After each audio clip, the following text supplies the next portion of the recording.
നമസ്കാരം. തലസ്ഥാനത്ത് കടുത്ത പനിയുമായി 4 പേർ തിരുവനന്തപുരം മെഡിക്കൽ കോളേജ് ആശുപത്രിയിൽ ചികിത്സയിൽ. കുളത്തിൽ കുളിച്ചതിന് പിന്നാലെ മസ്തിഷ്ക ജ്വരം ബാധിച്ച് യുവാവ് മരിച്ചിരുന്നു. ഇതിന് പിന്നാലെയാണ് ഇതേ കുളത്തിൽ കുളിച്ച 4 പേർ സമാന ലക്ഷണങ്ങളോടെ ആശുപത്രിയിൽ പ്രവേശിച്ചത്.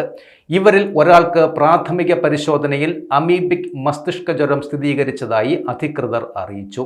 മറ്റ് 3 പേരുടെ ആരോഗ്യനില പരിശോധിച്ചു വരികയാണ്. പൂതങ്കോട് സ്വദേശി അച്ചു, അനീഷ്, ഹരീഷ്, ബോധിനഗർ സ്വദേശി ധനുഷ് എന്നിവരെയാണ് കടുത്ത പനിയെ തുടർന്ന് ആശുപത്രിയിൽ പ്രവേശിപ്പിച്ചത്. തുടർന്ന് നടത്തിയ പരിശോധനയിൽ അനീഷിന് മസ്തിഷ്ക ജ്വരം സ്ഥിരീകരിക്കുകയായിരുന്നു. കഴിഞ്ഞ 23-ാം തീയതിയാണ് മസ്തിഷ്ക ജ്വരം ബാധിച്ച് പൂതങ്കോട് സ്വദേശി അഖിൽ മരിച്ചത്.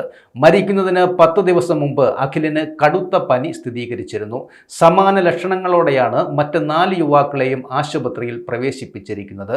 കുളത്തിന്റെ സാമ്പിൾ പരിശോധനയ്ക്ക് അയച്ചിട്ടുണ്ടെന്നും ഇവർ കുളിച്ച അതിയന്നൂർ പഞ്ചായത്തിലെ കാവിൻകുളത്തിൽ കുളിക്കരുതെന്ന് പ്രദേശവാസികൾക്ക് നിർദ്ദേശം നൽകിയിട്ടുണ്ടെന്നും ആരോഗ്യവകുപ്പ് അറിയിച്ചു.